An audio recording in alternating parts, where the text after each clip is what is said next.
ನಮಸ್ತೆ. ನೀವು ಉಡುಪಿಯವರಾಗಿದ್ದರೆ ಅಥವಾ ಉಡುಪಿಗೆ ಬರುವವರಿದ್ದರೆ ಖಂಡಿತವಾಗಿ ಈ ವಿಡಿಯೋವನ್ನು ನೋಡ್ಕೊಡಿ. ಯಾಕಂತ ಹೇಳಿದರೆ ಉಡುಪಿಯಲ್ಲಿ ರಸ್ತೆ ಕಾಮಗಾರಿಕೆ ನಡೀತಾ ಇದೆ. ಎಲ್ಲಿ ಅಂತ ಹೇಳಿದರೆ ರಾಷ್ಟ್ರೀಯ ಹೆದ್ದಾರಿ 66 ನಮ್ಮ ಅಂಬಲ್ಪಾಡಿ ಜಂಕ್ಷನಲ್ಲಿ ಕೆಲಸ ನಡೀತಾ ಇದೆ. ಆದ್ದರಿಂದ ವಾಹನಗಳನ್ನು ಸರ್ವಿಸ್ ರಸ್ತೆಯಲ್ಲೇ ಬಿಟ್ಟಿದ್ದಾರೆ. ಎಲ್ಲರೂ ಬೈಕ್ನವರು ಅದೇ ರೀತಿ ಕಾರ್ನವರು ಭಾಳಷ್ಟು ಜಾಗೃತೆಯನ್ನು ವಹಿಸಬೇಕು.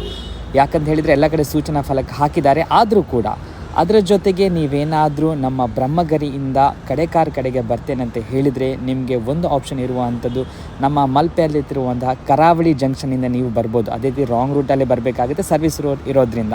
ಇಲ್ಲ ಅಂತ ಹೇಳಿದರೆ ನಮ್ಮ ಕಿನಿಮೂಲ್ಕಿಂದ ನೀವು ಬರಬೇಕಾಗುತ್ತೆ. ಸೊ ಇದನ್ನು ನೆನಪಲ್ಲಿ ಇಟ್ಕೊಳ್ಳಿ. ಸರ್ವಿಸ್ ರೋಡಲ್ಲಿ ವಾಹನಗಳನ್ನು ಬಿಟ್ಟೋದ್ರಿಂದ ಭಾಳಷ್ಟು ದೊಡ್ಡ ದೊಡ್ಡ ವಾಹನಗಳು ಭಾಳಷ್ಟು ವೇಗದಲ್ಲಿ ಬರ್ತವೆ. ಬೈಕ್ ಸವಾರರು ಇದರ ಬಗ್ಗೆ ಭಾಳಷ್ಟು ಜಾಗೃತಿಯನ್ನು ವಹಿಸಬೇಕು. ಆದಷ್ಟು ಬೇಗ ಈ ಒಂದು ರಸ್ತೆ ಕಾಮಗಾರಿಕೆ ಮುಗಿಲಿ, ಒಂದು ಒಳ್ಳೆ ರಸ್ತೆ ನಮ್ಮ ಉಡುಪಿಗೆ ಸಿಗಲಿ. ಇದರಿಂದ ಟ್ರಾಫಿಕ್ನಲ್ಲಿ ಸಮಸ್ಯೆಯಾಗಿ ಪೊಲೀಸರಿಗೆ ತಲೆನೋವಾಗಿದೆ. ಆದರೂ ಕೂಡ ಅವರು ತಮ್ಮ ಉತ್ತಮವಾದಂಥ ಕೆಲಸವನ್ನು ನಿರ್ವಹಿಸ್ತಾ ಇದ್ದಾರೆ. ಎಲ್ಲರೂ ಭಾಳ ಜಾಗೃತಿಯಿಂದ ವಾಹನನ ಚಲಿಸಿ. ಯಾರು ಉಡುಪಿ ಕಡೆ ಬರ್ತಿದ್ದಾರೆ ಹೋಗ್ತಿದ್ದಾರೆ ಅವರಿಗೆ ವಿಡಿಯೋನ ಕಳಿಸಿ.